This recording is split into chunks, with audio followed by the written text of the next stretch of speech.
Well, good afternoon, everybody, and welcome along to Data Platform Down Under for the month of July. My name's Warwick Rudd, and normally my co-host for this session is Martin Catherall, but for this month, Martin's actually going to be our presenter, and he's going to take us through a lap around the Power Platform. For those of you who are joining us for the first time, this session will be recorded and will be placed up onto the Data Platform Down Under YouTube channel, where you can come back and look at this session, as well as all other sessions that we have hosted since we've been running Data Platform Down Under. During the session, if I can get you to keep yourselves on mute, feel free to raise any questions and put them in the chat window, or raise your hand, where we'll be able to get you to come off of mute and you'll be able to ask Martin the question that you've got at that point in time. So with that, I'll hand over to Martin, allowing him to take us through a lap around the Power Platform. All right, thanks a lot for that, Warwick. Pretty good. Yeah, so while I'm presenting, I can't really see the chat. So if there is any questions, just give me a shout, Warwick.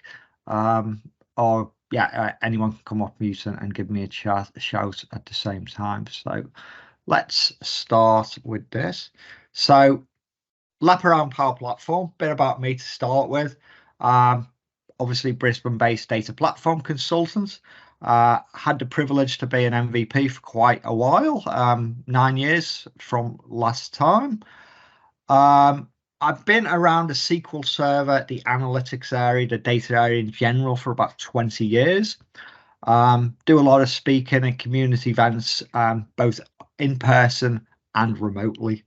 So that's really me. So the aims for this session really are quite simple. It's just basically to give an overview of the Microsoft Power Platform. And for most people who've been in the industry for quite a while, some of this might seem completely obvious. There might be parts that surprise people, or parts that people didn't know. It's a bit of a mixed bag, really. The Power Platform itself is kind of aimed at two groups of people, really. Mainly what we call the citizen developers, people with a little bit of IT experience, maybe a lot of SME experience, putting apps together in quite a simple way, maybe not as to professional standard, but putting apps together so they're workable and usable, but maybe not quite to the same standard as maybe a professional developer would do. But after saying that, professional developers can still use the Power Platform. They can still develop things on there and make apps in maybe a faster way than they would with traditional applications. So this is really just aimed at giving people an overview of what's in the platform, maybe where you'd go for more information, and what you can do with it, basically. So with that in mind, we probably want to know how to set up a decent demo environment, and how you might go about doing things like, solutioning and that type of thing that you'd expect to do as a developer in general. And lastly, I'll just take you through a roadmap for taking your skills to the next level. I'll include some certifications and links to where you can maybe find out some more information about the Microsoft Power Platform in general. So the Power Platform is made up of quite a number of components. First of all, we've got Dataverse, which is the back-end database, the data store of the Power Platform. Now, that's not to say we can't use other data stores. For example, SQL Server, you could use Oracle, you could use anything you like, so long as you can connect to it. Some of those have got implications for licensing, and some of those haven't. And Dataverse is really one that comes packaged with the Power Platform. It's Dataverse itself is used in Dynamics 365 a lot, and the Power Platform is mixed in with the Dynamics 365 business users scheme of things. We got Power BI in there. So Power BI has really been around for 6-7 years. And if you think about the journey that Power BI has gone through, from maybe when it come out and it was kind of an immature product, people would look at it, think it was pretty good, but it was in its infancy, had potential.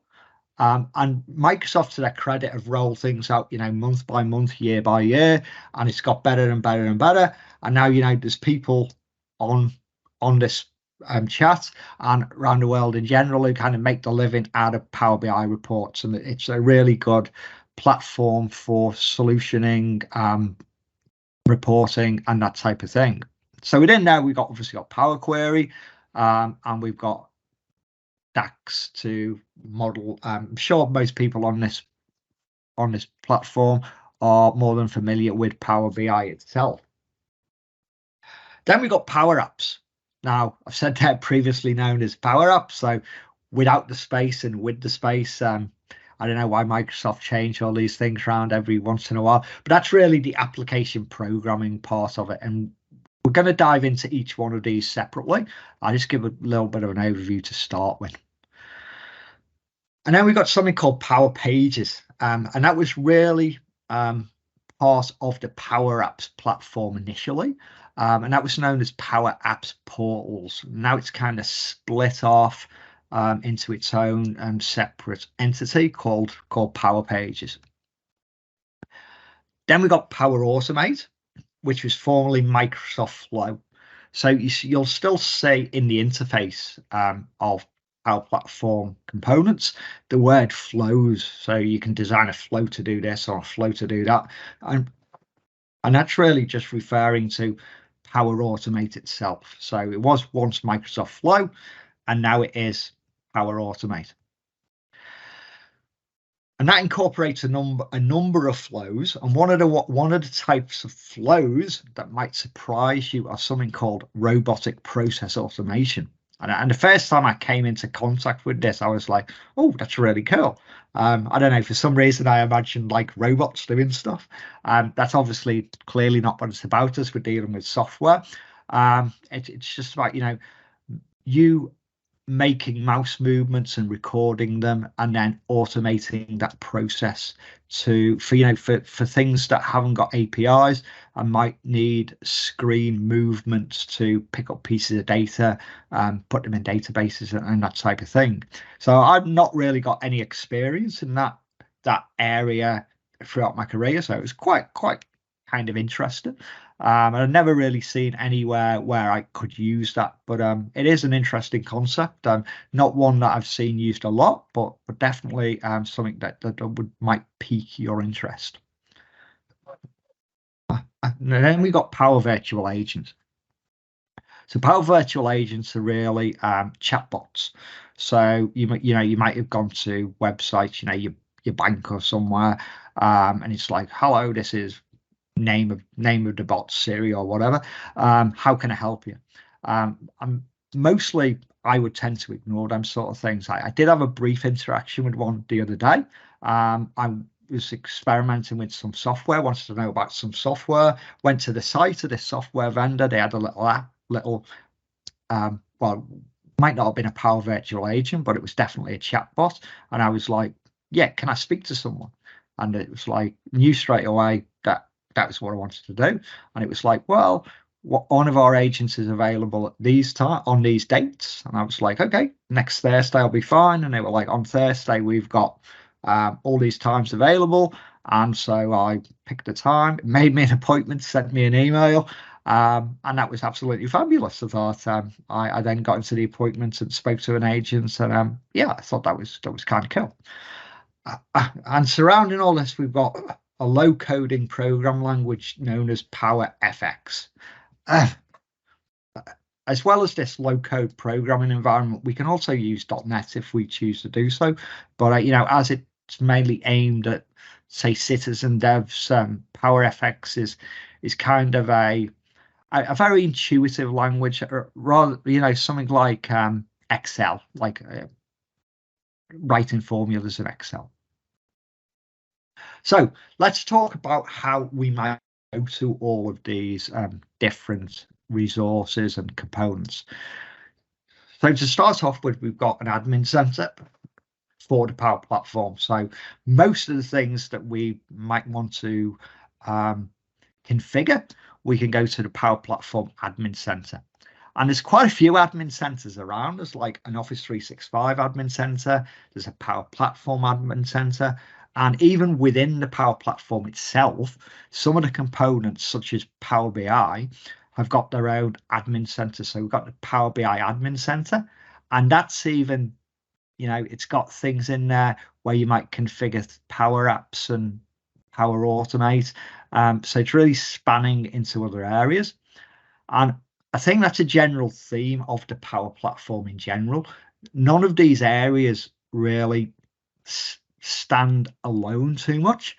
Power BI might be the exception, but things like Power Apps, they're spanning into Power Automate a little bit, spanning into Power Virtual Agents, Power Pages. Like I say, Power Pages used to be part of Power Apps and it's now spun off a little bit. And so you still see them within the interface, within the UI, these crossovers, which actually might confuse you as a beginner or someone who's just looked at the Power Platform for the first time, thinking, oh, is this bit on Power, let's say Flow, is this actually part of Power Apps, or is it different, or is it a different component? So just watch for that. But anyway, talking of the portal access, so then we've got Power Apps. So the URL for that is just make.powerapps.com, and that's going to be a theme for a few of these. They all start with make, the URLs to get there. So we've got make.powerapps.com, and then we got into Power Automate, and we got make.powerautomate.com. Then we spun on to Power BI, which has its own admin portal as well. And we don't get any make.powerbi.com. We get app.powerbi.com, which I guess this was really the first hit off the block of the Power Platform. And that was the URL that was chosen. Whether it'll go to make.powerbi.com, who knows? But that's the URL to get there. And then we kind of start spinning away from that naming convention. Power Virtual Agents, we go to web.powerva.microsoft.com. And for Power Pages, we go to make.powerpages.microsoft.com. So my take on this would be that Microsoft are trying to get the URLs or the domains for like Power Virtual Agents or Power Pages or whatever, and maybe haven't got there at the minute. Who knows? The URLs are different. All of the components can be accessed through any of these URLs, and you can jump to other components through those URLs. So that's essentially the Power Platform: Power BI, Power Apps, Power Automate, Power Virtual Agents, and Power Pages. So underpinning all of that are really Dataverse is the data store that underpins everything. And as you'd expect, you've got connectors that can connect to other components. You don't so much need a connection for Dataverse. That sort of comes out of the box. But if you want to connect to, say, SQL Server, you're going to need a different connector. One of the things that kind of confused me quite a lot when I started experimenting with Power Platform is where this AI builder comes in. So it's one of the components that kind of underpins things, but it's not, well, I don't feel it's really part of the Power Platform. It's kind of an additional component. I've got a slide that talks to this in a little while. It's really an add-on component. If people are familiar with like cognitive services that we could call in Azure, it's kind of similar. If you like, you call this AI builder, and just there's a component there for natural language, one for recognizing images and so forth. And but you can use this from other platforms as well. Like you could call this from SharePoint. It's not specific to the Power Platform. And like a lot of these things as well, you can mix them in with different platforms, and you don't really have to stick to the Power Platform. And they're all underpinned with Power BI, Power FX, and any other programming language that you choose. So just to recap there, we've got Power BI for business analytics. We've got Power Apps for application development. We've got Power Automate for process automation. So for automating processes. People with a bit more experience might, make the analogy with logic apps, and they're kind of similar, but it's a very logical flow of creating automations. Like one component would do this, maybe get something from a mailbox, another component might send it off somewhere, and that kind of process automation. Power Virtual Agents is for intelligent virtual agents built into web pages, and in fact they don't necessarily have to be built into a web page itself. They can be built into a Microsoft Teams channel, and building them into a Teams channel might be a lot more productive and have some bigger licensing benefits than maybe putting them onto a web page itself. And the last one is really the external facing websites, which are Power Pages themselves. That's all underpinned with relational storage. It comes from Dataverse. Unlike with traditional databases like SQL Server, you dive into T-SQL or Management Studio, but let's say T-SQL. So you'd write your T-SQL, create tables, whatever. We don't do any of that with Dataverse, really. Everything's done through a UI. And really, we're under the covers, we're dealing directly with APIs rather than running scripts against tables and things. So I'll come to our relationships and that type of thing got created. Sorry, was someone? Sorry, I thought I heard a question. And we've got connectors. So we've got different types of connectors. We've got standard connectors that just come out the box, and we've got enterprise connectors and custom connectors where we might want to create our own. There's an absolutely unbelievable array of connectors. And if you can't find a connector you want, that might be a bit of an edge case, but you can obviously create your own. Now, enterprise connectors obviously need some sort of additional licensing, and it might surprise you to find out that the connector for SQL Server itself is an enterprise connector. So to make, to connect to a SQL Server database, even a very lightweight one, maybe a basic SKU of Azure SQL, cost you maybe $5 a month or something. To connect to that, you're going to need an enterprise data connector. You've got Power BI, Power FX for the development language, and the AI capabilities in AI Builder.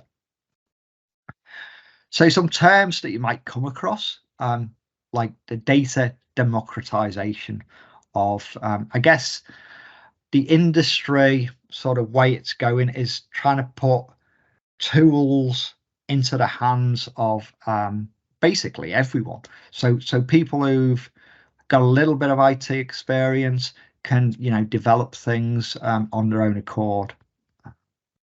And we really got two sides to that coin. There's sort of the people with minimal skills and the people with a lot of skills. So you'll hear the words low code, no code, and then conversely, you might hear pro code to refer to, people who might want to use .NET languages or a bit more in-depth Power FX. Then we got citizen developers and professional developers, and underpinning all of that, we've got this term called fusion development. Now, the first time I heard this fusion development, I kind of thought it was maybe a programming language or something. It's not. It's a very simple term, and it really just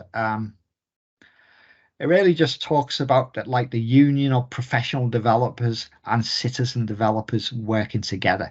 So you might be familiar with terms like agile development or cross-functional teams. So that's really to my mind, that's really all Fusion development is talking about. Maybe pair programming, where a professional developer is sitting with a citizen developer, helping them through and basically coming out with a better environment at the end of the day. So just got a few more slides and then we'll dive into the Power Platform itself and have a look around and see what's working there.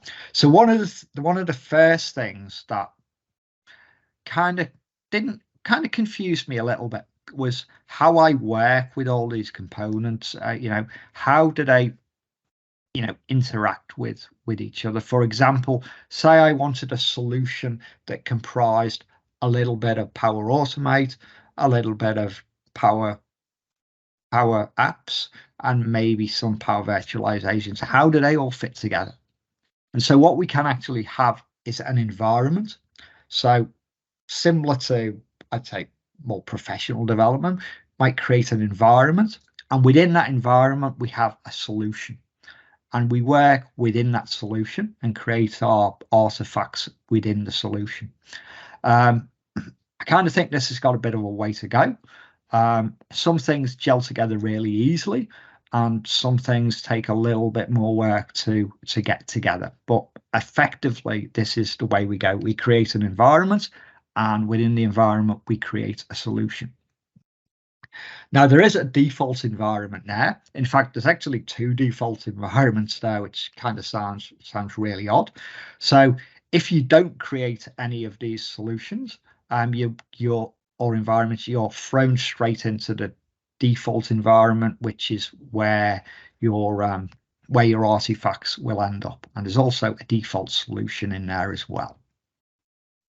But it is best to just create your own environments and create your own solutions. And we'll dive in and create one of those in a minute. So when we've created our solutions themselves, they can be exported and then re-imported into other environments. So when we create one, we might be in, say, our development environment, and just creating the solution itself.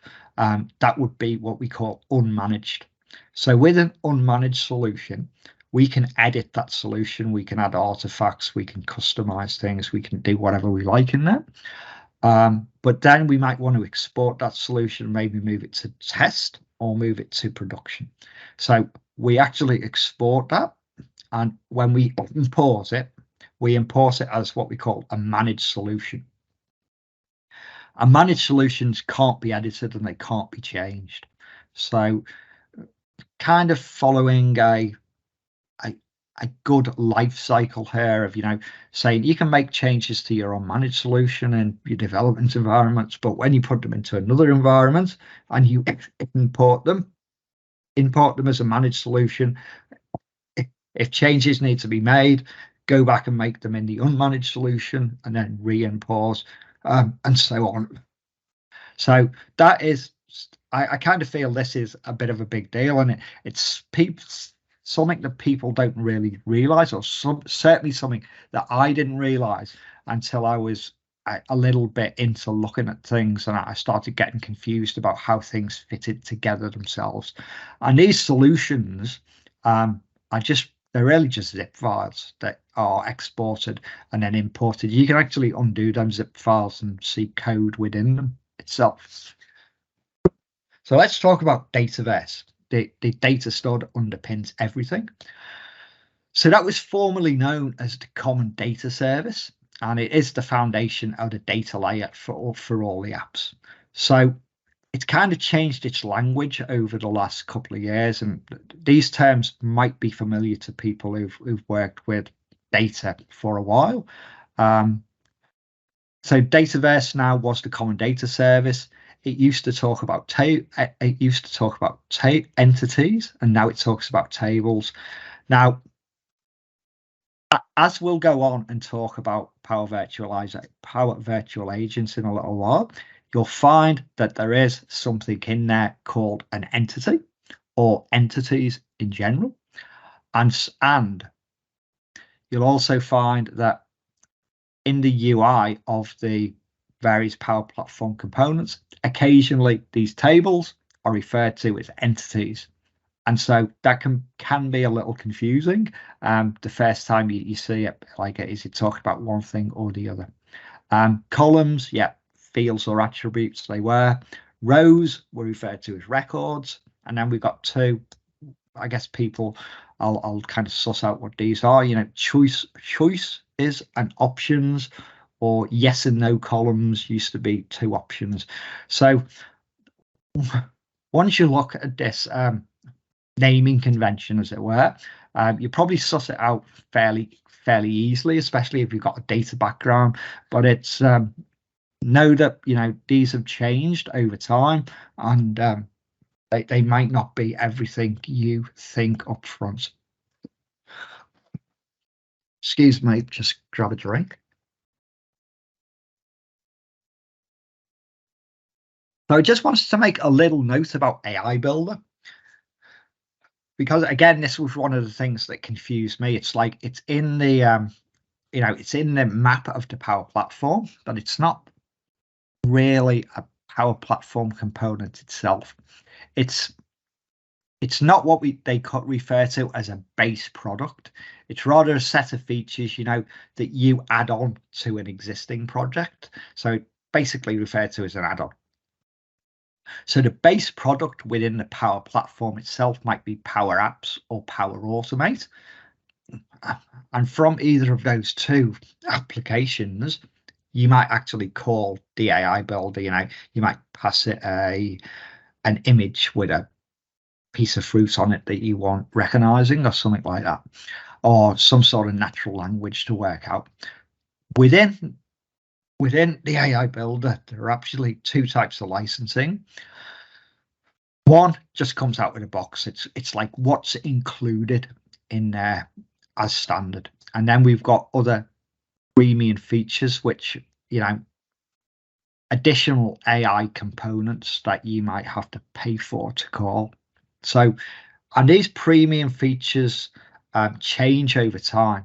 You know, initially, maybe when they start developing, they come in as included features, and that includes preview features. And then all of a sudden, they might change to a premium feature when they go GA. So really do watch out for that. You know, if you are using a preview feature of the AI Builder, really keep your eye on where it's going to end up down the track. Is it still going to stay included, or is it going to now then become a premium feature? So just watch out for that. And there's two types of licenses, really. There's really like the trial license and the AI Builder add-on license. If you want to know more about AI Builder itself, there is actually a very short Microsoft Learn course on it. And that's one of the things I went through to get to understand the AI Builder itself. You can call AI Builder from other applications, like from SharePoint. Like I say, it's an add-on rather than a component of its own accord. So that's really all I've got to say about AI Builder. So let's dive into the Power Platform itself, and let's have a look at some components. Okay, so the first thing is we've really got the Office 365 Admin Center, which, you know, we don't really need to concern ourselves about for the minute. We don't really need to concern ourselves with the Power BI Admin Portal just for the minute. But let's go into the Power Platform Admin Portal. And the only thing we really need to come in here for to start with is maybe to create an environment. So we go to environments, we just go to new, we type in the names. I won't create an environment here because it probably take a little while to do. And our environment is created. So I've got some environments that have previously been created here. So let's just dive into one here. Let's dive into this Wired Brain environment here. And then we'll see all the details about our environment. Now, when we create the environment itself, we get the choice to create a database or not. Generally speaking, you would want to create. It's just a little toggle to the side. So to create me a Dataverse database, and the database is created out the box. You don't really need to do anything there, but this is really the place to start. I feel you create an environment and you make sure that environment has got a database within it. Okay, so that's cool. So that now we're done. Now we're done with our environments and we're done with that. The thing we need to do now is go over to a solution. So I've now come into the Power Apps portal, and that's Power Apps portal seems to be one of the more developed aspects of the Power Platform itself. So we come into solutions, and there are actually a fair few default solutions in here. I've obviously created a few in here. We just go up to new solution, give our solution a name, and there's something over here called a publisher. So I'll just pick a publisher there. In fact, I'll actually go to create one. And basically what the publisher does is it puts a prefix on all of your tables. So when you next go to create a table as part of this application, the table will be named with this particular prefix. So you will be able to obviously identify the particular tables that belong to particular solutions. And that's kind of important because the environment that you create has only got a single Dataverse database, whereas like within that environment itself, you might create multiple solutions, and they might have table names that are identical. So what you'd want to do is either choose to use the same table or have a different table with a different prefix. Here you just see I've just chose to use like a WPB, just 3 letters for the prefix. You can fill in any contact information you want, and away you go. So that's the publisher there. So once we've got our solution in there, I'll just pick a solution here that I might want to work in. So I'll pick solutions, and you can see that it says that I'm in my solution up there. And from there, I can create something new. So I might want to go and create a new table. So I will create a new table to start off with. So just goes into create a table. Let's call it new table. And it gives it what they call a plural name, basically adds an S onto it. And within that, it also has, obviously tries to be a little bit smart about doing things and take decisions away from, citizen dev or people who aren't maybe that skilled in writing database code. It wants to identify a primary column, and nearly always it'll call it name. And you get some advanced options where you can, tell it various requirements that you're going to use it for, like maximum characters. You can actually change the data type down here. And you do get a lot of data types you can choose from. You can actually choose to have it owned by a user or a team. That's one thing, a user or a team. That's basically one entity.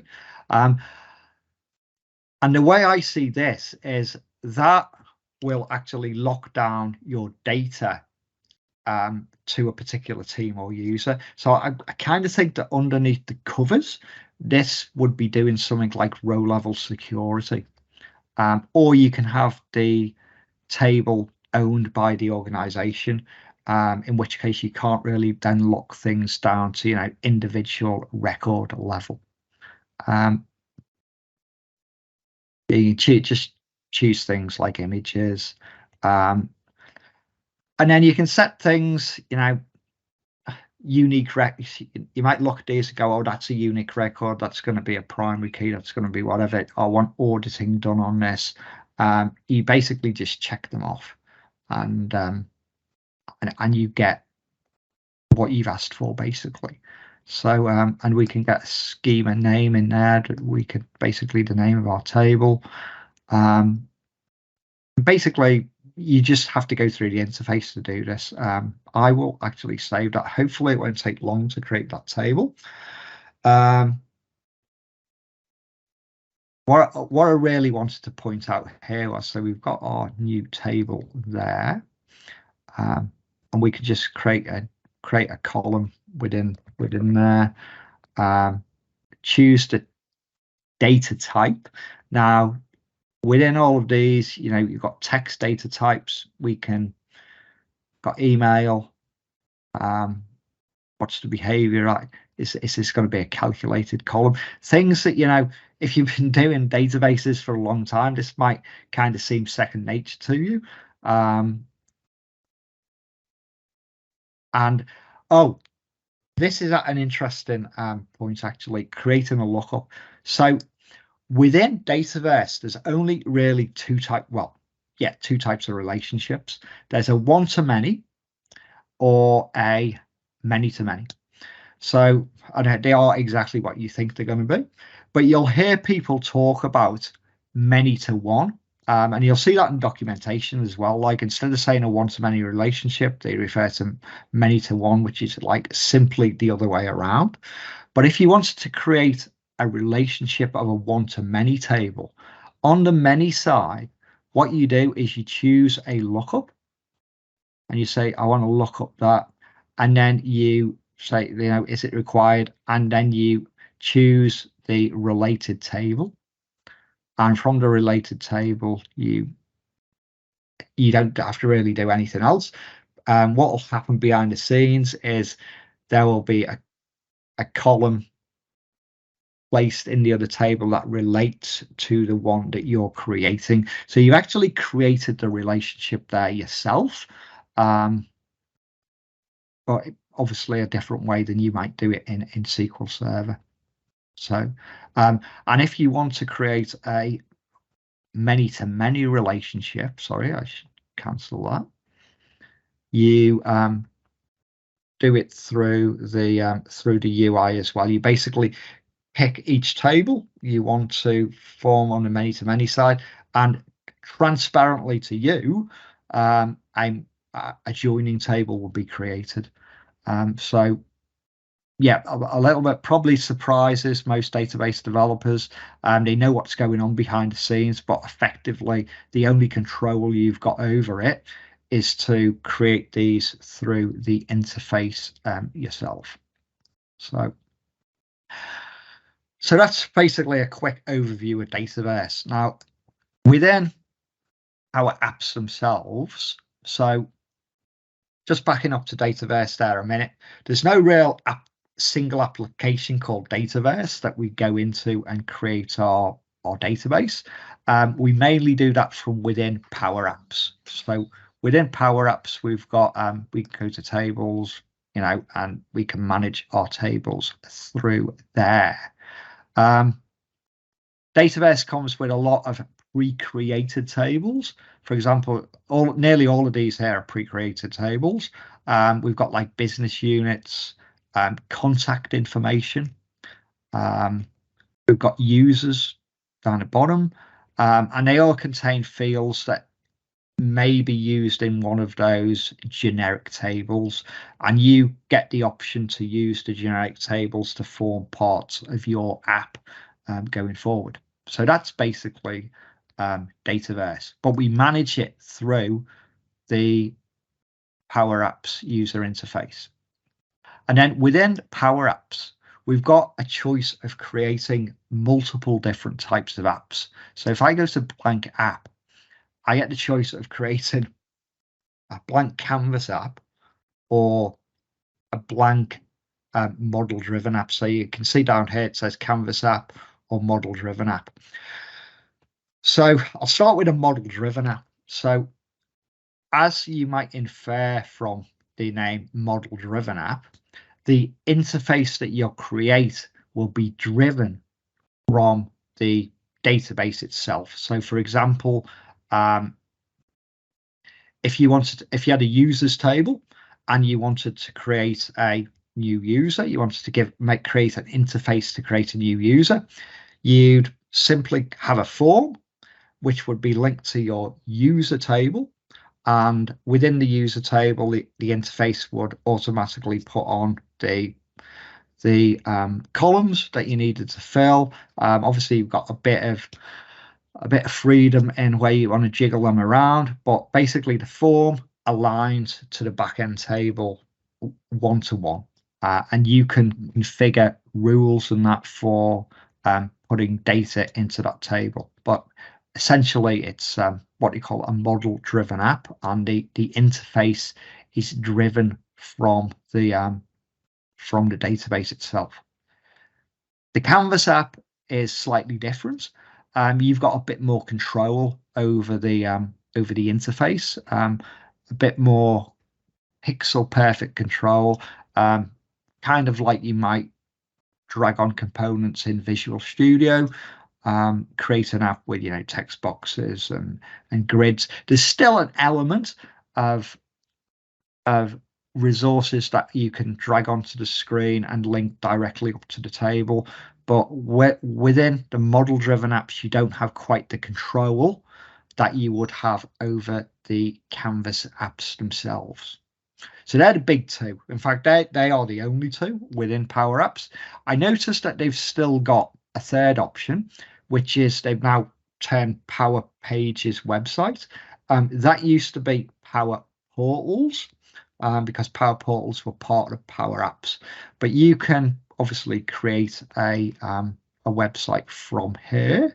And I will just I've never actually done this, so I'm just going to press the button and see where I end up, because that will probably take, I imagine,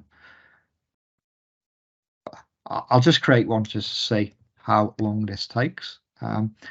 Yeah, and you get to choose the URL, which will obviously end with powerappsportals.com, not Power Pages Portals. So I'll just call this Martin's website for data platform. I imagine this probably take a bit of time, and we want to create it in English. Why isn't that letting me create? Use data from an existing website. Oh, sorry, it's just checking if that website exists or not. Obviously, it's got to be a unique URL. So I just create that. I've actually got one created already, which we'll actually have a look at. Well, we might have a look at now, actually. So I actually created this by just going into the Power Pages URL there, and just you can basically pick a template. You can preview a template. You obviously choose it. You get to say what you want your site called, pick a name, and interestingly enough, you can only choose the site language to be English US, whereas like in a lot of the other Power Apps resources, you can pick multiple languages. So Power Pages, you can get to them two ways, either through Power Apps or through the Power Portal itself. Well, let's move on to the next one, which is Power Automate. So we go to make.powerautomate.com, and we can create different types of flows in here. We can flows come in. I'm just looking, sorry, my flows there. We can create what we call cloud flows. And cloud flows, as the name suggests, live in the cloud. But we can have, that basically, if you think of a workflow, and a very simple one, let's look at these templates to see what Microsoft is suggesting might be a good flow. And here's one here: save outlook.com email messages to your OneDrive. So if we were to go into there, obviously it's going to ask me to hook up to outlook.com and OneDrive, which it's already done. So if I go create a flow, that will create the flow for me. Says my flow is ready to go. Let's have a look at what it's actually done. So if we go to edit, that should show us the flow down, and it's obviously going to be very, very simple. So it's obviously got some code there where it looks at my inbox, and then other code where it will do whatever it needs to do with the attachments. And you could chain these other events here together and make some quite complicated flows if you want. But basically, if we go back to the cloud flows, so the cloud flows live in the cloud. Now, they can be what we call instant cloud flows, where you instantly trigger it through some sort of manual intervention, or they can be driven off an event. So it needs to be triggered from events, like say, for example, with that flow there, an email landing in my inbox, that'd be the trigger to start that flow. Or they can be triggered by on schedule. So really 3 ways of triggering the cloud flows there. And then we've got desktop flows, which are really the robotic process automation. So you might have, for example, a legacy application that simply displays text on the screen, and you might want to, through a load of mouse movements, copy and paste some of that information into, let's say, an Excel worksheet. You could record those mouse movements and those then automate them later on. Obviously, that's a very simplification of what you do, but the desktop flows allow you to do that kind of thing. So you've got two types of flows, really. You've got cloud flows and desktop flows, and you can obviously share your flows with other people. So that's a bit of a basic overview of Power Automate. Power BI, I think we're all kind of really familiar with that, so I won't dwell on it too much, but we can, within our reports, we can place things in like Power Apps and Power Automate there. You'll notice that the Power Automate tool is still in preview, whereas the Power Apps one is not. So this really gives you the option of maybe writing back to your data store. Now, assuming your data store in Power BI, you were using, say, direct query, using direct query to a SQL database.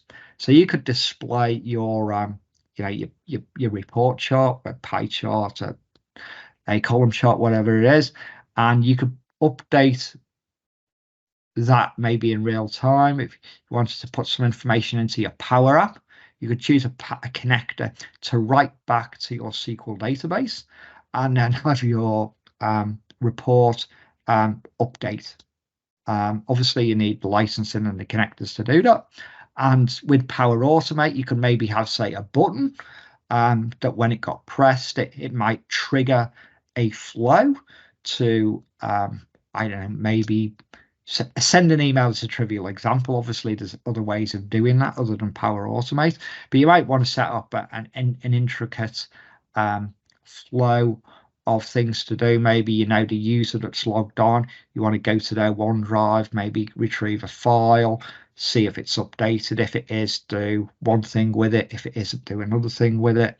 We've really got a whole heap of options, and for people who know Logic Apps, probably think of some of the things you can do within Logic Apps themselves. So that's Power BI. So really, the last one I wanted to come to was chatbots. So Power Virtual Automate chatbots. So really quite simple to create. We can just create our chatbot in there, give it a name, choose the language. Obviously, we've got more languages than we had with Power Pages there, and choose if we want to put it on our website. I won't actually do this because it'll take quite a bit of time. And within chatbots, we have what we call trigger phrases and conversation logic. And they kind of work off natural language. So, for example, if it asked you what you wanted, the chatbot said, what do you want? And you wanted to know, say, the opening hours, so it recognized like opening hours or trading hours, or when are you closed, as this a similar phrase, so to speak, and would take you into a conversation flow that matched that that logical flow.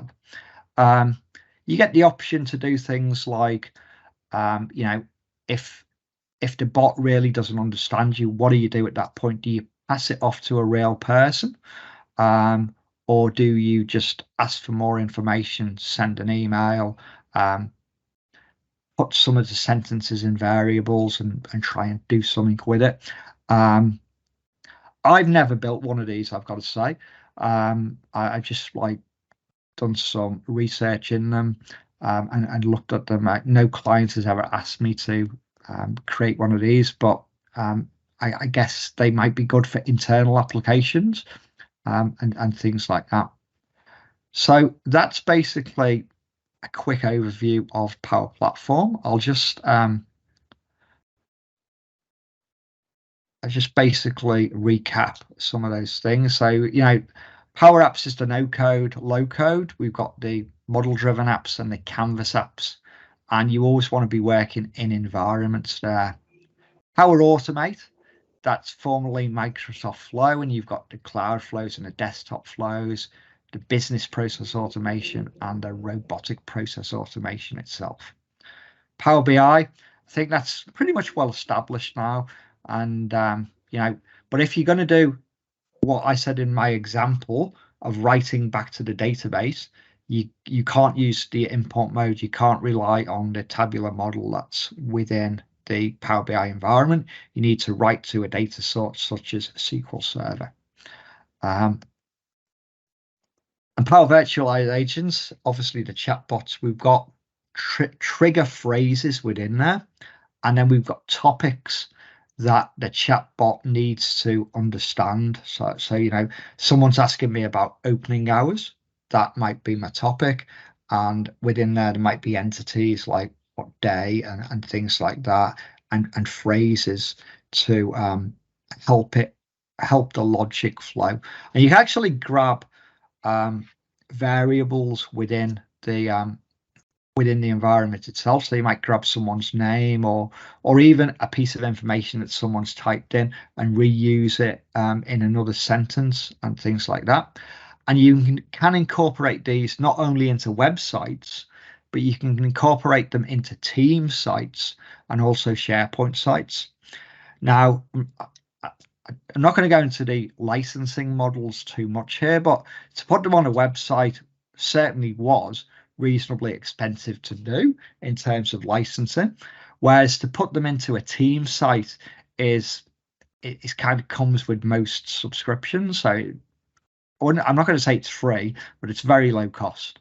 And I'm not really sure about the licensing for SharePoint sites, but you can obviously put them into there if you need to. And then we've got Power Pages, obviously formerly known as Power Portals. And that's, you know, your business webs and your citizen developers. So if you want to take your knowledge further, how can you go about doing that? So like with most Microsoft exams, there's a fundamentals in this area, and that's PL 900. I don't know why not Microsoft have chose to call their basic exams 900 series, but that's the way they have chose to do it. So PL 900 is fundamentals. And within everything I've said here, you probably will need, obviously, you can't do the 900 just straight off what I've said here, but it's not too much of a stretch to get the information that will take you through that 900 exam. And then 100 is what we call the app maker. So it's mainly centers around Power Apps themselves. We have a little bit crossover with Power Automates and things like that, but it's mainly centered around the Power Apps. The 200 is really, it's called a functional consultant, and that's basically the whole Power Platform. So there's a lot of Power Apps in there, a lot of Power Automate. According to the schedule of what's in the exam, there is some Power BI in there, but a small amount. Bear in mind, Power BI has got its own exam, so I'm not sure how much they'll put in other exams. And there's also areas on Power Virtualization, Power Virtual Agents, and Power Pages. PL 300 has been around for a while in various different guises. I think at one stage it was called DP, had a DP prefix, Anyway, now it's coming to the Power Platform, and it's basically just a Power BI data analysis. PL400, I kind of feel this pushes the 200 one of functional consultants just a little bit further to throw in some, development syntax, some Power FX, how do developers do this? It takes it to the next level. PL500 is a bit of it's obviously Power Platform, but it's the robotic process automation, the Power Automate piece of that. And PL600 really just brings everything together into the solution architect exam. So in these 7 exams, there really is a lot of crossover. And I'd advise people to start with the fundamentals, but after that, which way you want to go is really up to you. I personally might even start with the 200, the PL200, the functional consultant. So get an overview across the Power Platform itself, then maybe move to PL400, the developer associate, and then maybe even 600, which is the solution architect. But Power BI here seems to be the only one that's really aimed at a particular component and a particular topic. All of the other exams, there's lots of crossover between them. So lots of scope to explore and do things. I hope this has given people a moderate overview of how the Power Platform works. I guess it's been around a few years. It's come together from various different components, but it seems to be gaining a lot of traction. I've come into contact with it a few times. Never really had to delve into it too much, but one place where I have come into contact with it a while was I was working at a federal agency down in Canberra, and they built their one of their business departments had built their own model-driven app, so their operations department could basically go around and inventory material, whether it was in-house or remotely, and they basically just get a form on their iPad, on a tablet. They'd put data in, off it go to a database and be inserted in there. So there are, people that are not what you might call traditionally IT savvy, using this kind of technology to develop things, and hopefully it won't contribute to data sprawl and the type of things we've seen with like Excel and Access being all over the place and causing problems. But it's a great thing to look at, even if you just want a bit of an overview of how this all fits together. So I will leave it there, and I'll hand over to Warwick to see if there's any kind of questions or discussion points that we would want to talk about at this point. Thank you, Martin. And yes, we've got a couple of questions for you. So first question is there a gap still between macro and Power Automate, or has that gap been reduced and filled? Okay, so does that? I'm not really sure of the question there. Does whoever asked that question want to come off mute and just clarify it a little bit? I'm kind of thinking you're talking about writing macros or doing something in robotic process automation, but I'm not really sure. Okay, so Yong, if you're still with us,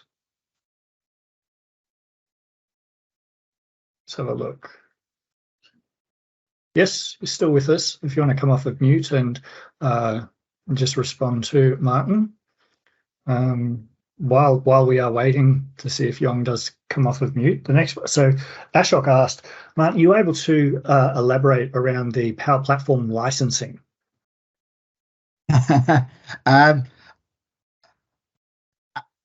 Not to a great deal, no. Okay, so as a developer or someone who just wants to explore this, there are various sandboxes you can go to. Like there's a developer sandbox for Power Apps, one for Power Automate, and they're great to get going.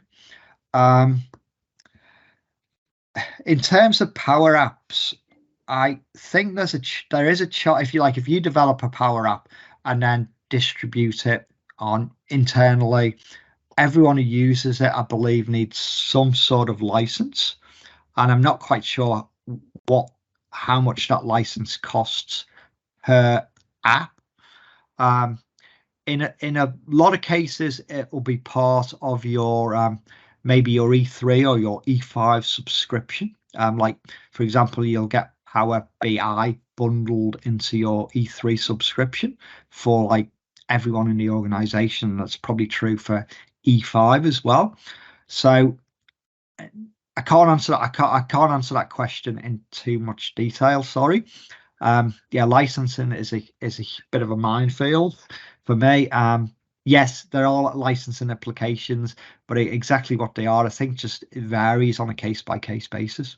I agree, Martin. It is very convoluted and confusion created by Microsoft, not only in the Power Platform area, about other area of data. Microsoft has created so much of the confusion. I was not really sure. I thought I could learn something more from you about this. So I'm happy we are on the same page. Yeah, Ashok, if you were to go to the, I'll put a link into the chat window, Okay. and it does come down to the number of users that are going to be using the environment, right? Yes. And there's going to be just like it is for SQL Server licensing, right? We used to be able, well, you still can, but for standard edition, you could have a server and CAL licensing, right? And the server licensing was much cheaper, and then you buy CALs. But there's a cutover point on how many CALs you need as to whether you go for the server licensing SKU. And the same thing with the Power Platform. There's a number of different SKUs on how you're going to be using it, the number of people that are going to be using it, around what is that cost going to end up being, okay, yes, as to what's going to be the most appropriate for you in utilizing this platform. Yeah, I agree. What happens, actually, licensing from the Power Platform perspective, but the moment you start interfacing with the Dynamics 365, you know that underneath of Dynamics 365 is Dataverse. So basically, you try to connect your application to the Dynamics applications. So it becomes a very convoluted process, whether you should be going for a Dynamics license or a Power Apps license. So here a lot of confusion gets added on. So anyway, I'm looking to that, Varek, that PDF you're sharing. Yeah, got the PDF on the screen at the moment. Another thing, Martin, I like to share your federal experience with the Power Apps. In the Queensland government, when I was working on this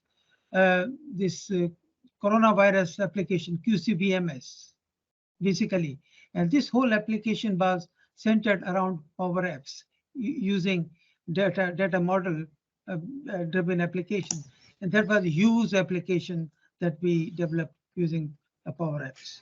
So that was another example. In Queensland government, we used it. All right, cool. Yeah, I guess you can get things up and running fairly fast in this platform. Yes. And I guess, like you're saying, the trade-off is like, you can get something up and running fairly fast, develop it quickly, but then you've got the licensing costs of getting it out there. So yeah, big trade-off there. And I'm sorry I can't be more help to you there, but that's okay. it's a minefield, mate. Okay, so next question for you, Martin, is are views able to be created with Power Apps tables? You can create what they call forms, and the forms seem to, well, the way I look at it, there's different types of forms. Like there's forms for individual tables, or there's forms that can look across different tables. And although they're not specifically called views, I imagine that's what they're doing under the covers. But yeah, that's the best I can do on that answer. Sorry. Martin, I use Dataverse a lot, so I can answer that question. Oh yeah, yes. Go for it. Go for it. It is like a SQL view. In the Dataverse, you create the tables. Yes, you can create the views. You can create the forms. Yes, these answers are there. Yeah. So I think it's just a bit of a different paradigm for people who've been using SQL for many years and are used to maybe creating a view with T-SQL or creating this with T-SQL. Everything you do through the user interface, and as you get to do it through the interface, you'll probably just come to the conclusion yourself that, oh, that's making a primary key, that's doing a unique constraint, that's creating a view, but you don't have any kind of interaction to physically do that yourself. Would you agree with that? Okay. So thanks, Martin. Next question is, with Power Automate, is there version history? Yeah, I think you can go back to different versions of your Power App. You're kind of pushing my knowledge there. Yes, I know there is version history. You can go back and see different versions. That's the best I can do there. Sorry. Okay, so then this follow on from Mike might really stretch you, because Mike's asked that is it able to be integrated with Git, i.e. GitHub DevOps, etc.?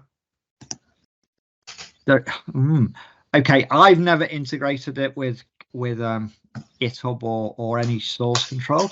There is, however, Power Platform Lifecycle. I'll just Google it. Power Platform.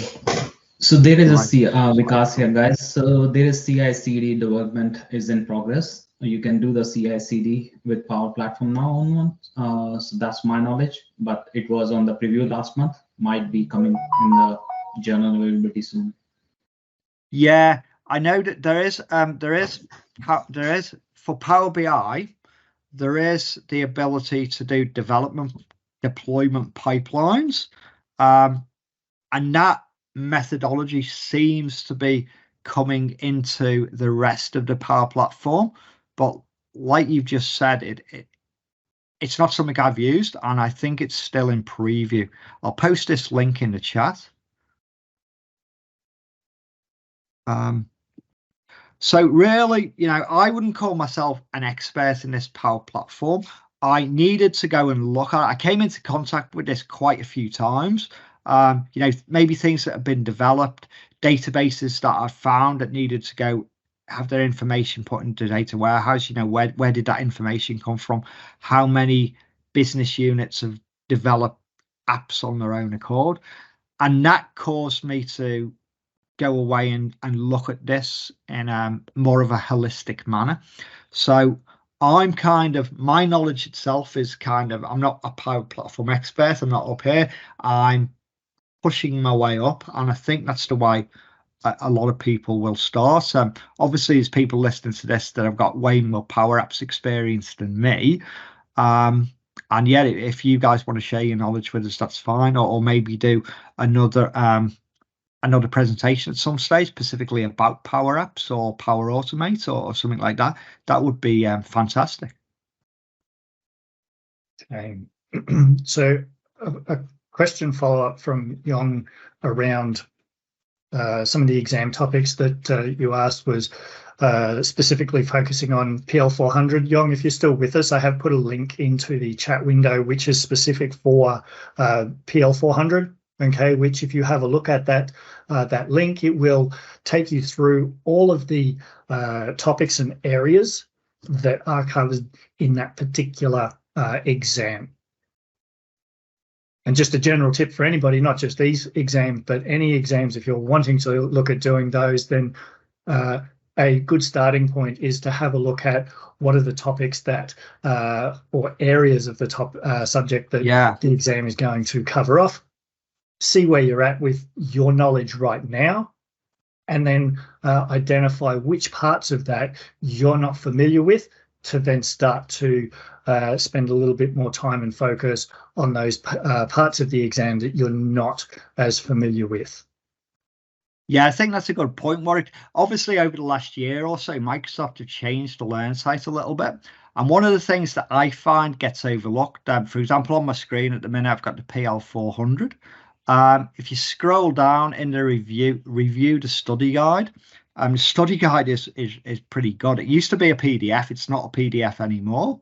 But that'll take you through all the things that are getting tested on the exam. And if anything's not in here, it's not going to be on the exam. These are all pretty much pretty much up to date.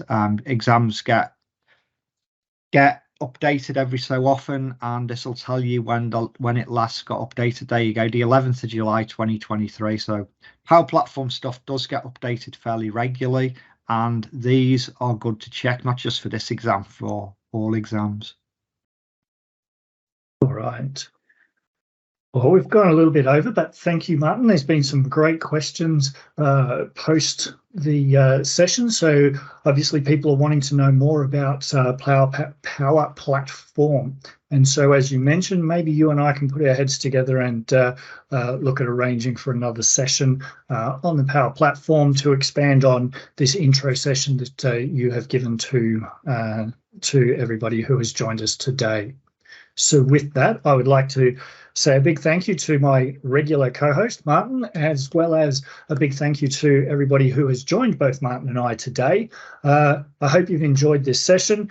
As mentioned at the start, the session has been recorded and will be uploaded to our YouTube channel, which we did put in the chat at the start of the session once the recording has been completed.